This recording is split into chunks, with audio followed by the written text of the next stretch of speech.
Hey, what's up, everybody? Welcome back to the channel. This is Real Estate Money Media, and I'm your host, Cornell. And today, what I'd like to talk about is, you know, how we're navigating the complexity that is the commercial real estate environment. You could argue the real estate environment, even though I think commercial real estate has been more adversely impacted. I think this time around from higher rates and borrowing costs, right? Not to say that residential hasn't, but I think commercial, the stakes are a little bit higher, right? And so, um, you know, in commercial real estate, we're constantly adapting to change. And this year, the interest rates have just been, I would say, the biggest thing to adapt to. And I don't know if we've done it yet. And I'm going to talk more about that in this video. And so we're beginning 2024, and the Fed has recently come out and said that we can expect 3 rate cuts of 25 basis points each over the course of the year. And I just wanted to talk about one, maybe some of the positives that this entails, or that this hints at, and also some of the negatives. I think the positives are immediate, right? We've already seen the market anticipate the rate cuts in Treasury yields, etc., and we're going to feel that with CDs, and we're going to see that with savings rates, etc. We're going to see all of that happen or transpire over the next probably the coming months and weeks. It's going to be pretty quick. But then once they start actually cutting rates, it's probably going to accelerate. Now, many times the increase in borrowing costs are going to kind of put buyers and sellers in a precarious situation. Why? Because the seller, if you think about it, is really basing their exit, or maybe even their cap rate at disposition, they're basing it off of an old spreadsheet figure, right? They're basing it off of not even just the spreadsheet.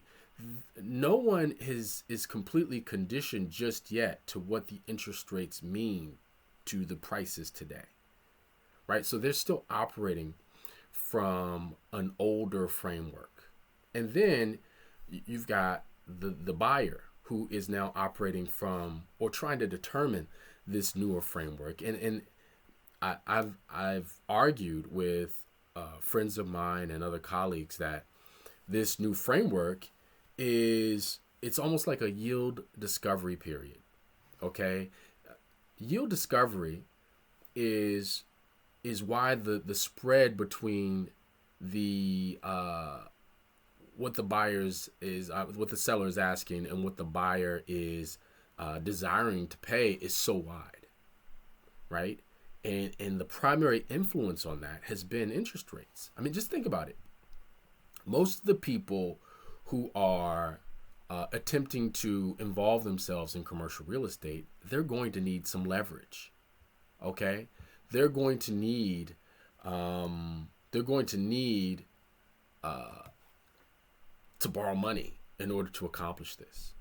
And so, if the cost to borrow that money is going to adversely affect the returns, then the bank won't even lend them the money. So it's almost like if to the seller, it feels like the buyer and the bank are probably in cahoots. But the lowering of the rates makes that adjustment period a little more smooth, a little smoother, right? Because now, instead of the buyer wanting a higher discount rate that is like outside of the realm of belief for the seller, we're now moving it closer, and we're closing that gap just a little bit so that it's more palatable, or the loss rather is more palatable to the seller, the loss in equity, or what the achieved equity that they thought they were gonna get. Maybe 100,000 here, 50,000, whatever it was. Maybe that's more palatable bit than them not getting an additional 200, 300,000, right? So at some point, we meet in the middle. But also the yield discovery, like I said, it's not just with buyer and seller, it's with bank and owner. Because as many of you know, these loans are given on a 5-year term. Okay. I think in some instances, I've seen 10-year terms, but for the most part, the banks need to be able to maneuver. And in an environment like ours, where interest rates have been low for so long, banks aren't willing to take that risk, right? So 5-year terms and then a balloon. So you got to refinance, you got to pay it off, you got to do something in 5 years. And so the banks now, being that they're asking those who need to refinance in order to pay off this loan, they're saying you got to borrow new money. And guess what? Yesterday's price isn't today's price. And so that's put quite a few people in a bind with regards to refinancing. And this has occurred also with residential, but it just means that people who have a fixed rate for 30 years, amortized over 30 years, they just don't sell. They just have to wait. But a commercial guy has to take action. Guy or gal have to take action. Okay. It was that disparity between what the seller and the buyer and the owner and the bank. It was that was kind of holding everything up. And now that the rates are going to kind of get cut a little bit, I think we're going to have some relief. Beyond the rate cuts, right? There are some overarching concerns and themes that may also be coming into play as well, that we should begin to think about and begin to anticipate as we continue to move forward, just like the rest of the market. One of those would be, and Patrick Bet-David talks about this, it's the reverse market crash, where people go back to doing business as usual, one. But not only that, there's a lot of pent up demand. So inflation itself could get out of hand in residential just based upon the fact that, people are going to rush to buy now that houses are cheaper. But I would posit that houses aren't going to get any cheaper. The new normal is whatever the new mortgage payment has been for the last year or so.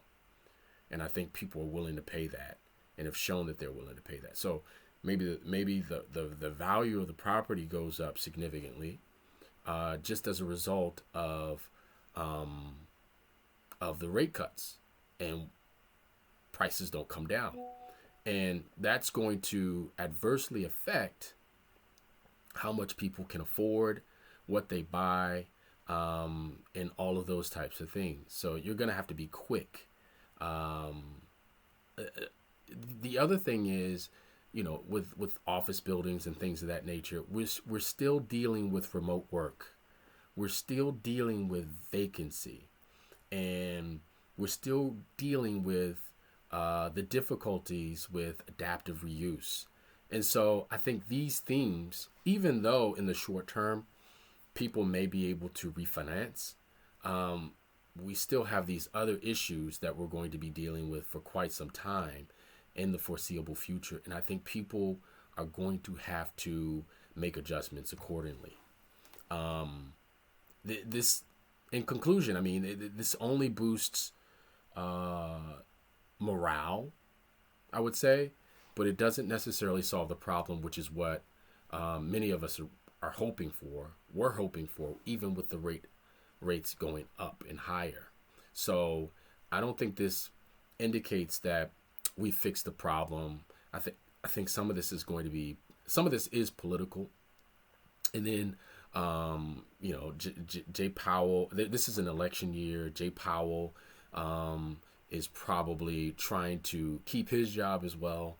So there are all kinds of other ancillary influences that are influencing, rates. And so in the future, you just never know. We could pick this back up again. Inflation could get hot again. And all of a sudden in 2025, 2026, we're back here where we are today, if not in a worse position. So my advice would be, guys, pay very close attention to your discount rates, adjust them accordingly, pay attention, be conservative with your rent growth, and in other KPIs, you're going to have to be a little more aggressive, I think, and you're going to have to really forecast for the worst. So, with that said, let me know what you think, what your thoughts are about the cuts in interest rates. Are you excited? Do you think this spells doom for the economy? And I'll see you in the next video. Peace.